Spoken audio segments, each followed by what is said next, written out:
আসসালামু আলাইকুম, সবাইকে আমার চ্যানেলে স্বাগতম। আশা করি সবাই ভালো আছেন। আজ আমি আপনাদেরকে যে ভিডিওটা দিচ্ছি এটা হচ্ছে গাছের মাঝে বান মেরা শত্রুকে প্রাণে মারা। অনেক সময় দেখা যায় যে গাছের মধ্যে মানুষে বান প্রয়োগ করছে শত্রুর নামে, তখন শত্রু ধীরে ধীরে অসুস্থ হয় এবং একটা সময় শত্রু বিদায় হয়ে যায়। এরকম বান কীভাবে মারা আমি আজকে আপনাদেরকে ভিডিও সহকারে দেখাচ্ছি।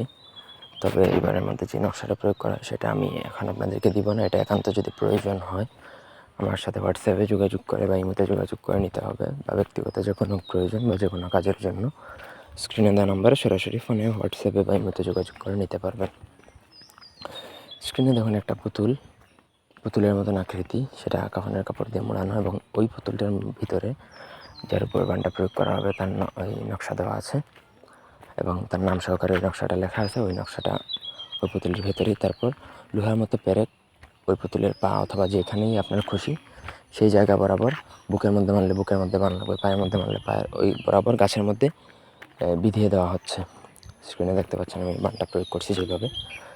তো নকশাটা আমি আপনাদেরকে এখন দিচ্ছি না, যদি একান্ত প্রয়োজন আমাদের থেকে নকশা নেবেন, সমস্যা নাই। যদি প্রয়োজন মনে করেন আমি যদি মনে করি যে আপনাকে দেওয়া যাবে অবশ্যই দিব। তো এটা শনিবার মঙ্গলবার দিনের প্রয়োগ।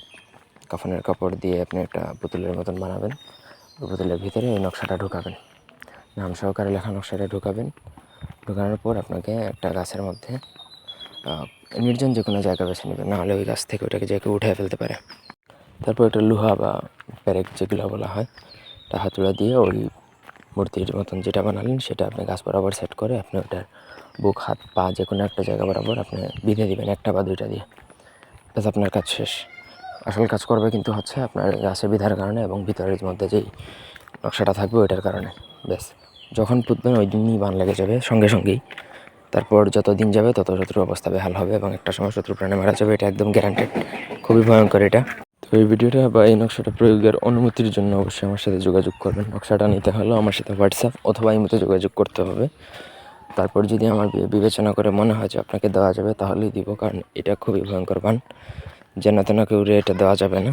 ধন্যবাদ সবাইকে।